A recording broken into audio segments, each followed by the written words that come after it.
Locals call these beauties Malabar. In general, there are 4 other subspecies of these squirrels in nature.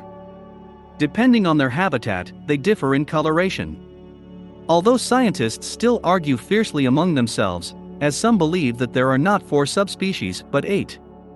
You have to agree, they have a nice coloration.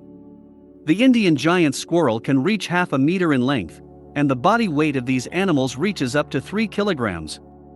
Their colorful fluffy tail is slightly shorter than the body length. By the way, the tail of these animals, as a rule, is 2-colored. You should agree that these are not the same tiny animals that roam through our forests. Ratuffa have rather impressive claws on their paws. They use them for masterly tree climbing. Moving from branch to branch, these beauties can jump 6 meters. During hot days, they prefer to rest in the midst of trees. The main place of residence of these animals is the Hindustan Peninsula. They prefer to live exclusively in the treetops and come down to earth only during their mating games. There at the tops they build rounded nests for their young. They choose very thin branches for the nest, so that predators cannot reach the offspring. The Indian ratuffa has no special gastronomic preferences. It eats fruits, nuts and bark as well as small insects and birds' eggs. Squirrels prefer to eat sitting on their hind legs and holding food in their front legs. With the onset of the mating season, Indian ratuffs come down to the ground. Males begin to chase females and prove to each other who is cooler. At the same time, the male sets up several nests. One is used for resting and sleeping, while the other is used exclusively as a love nest.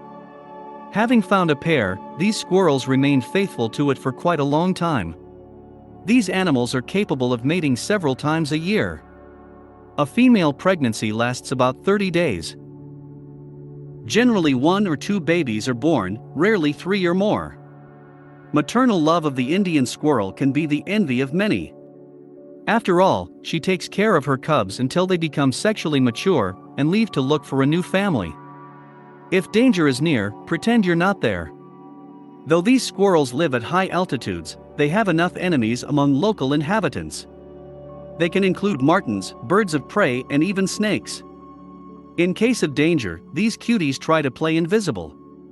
They do not often run away from enemies, but prefer to huddle in a tree branch, freeze and hope that everything will be all right. They used to be actively hunted because of their beautiful fur and rumored tasty meat.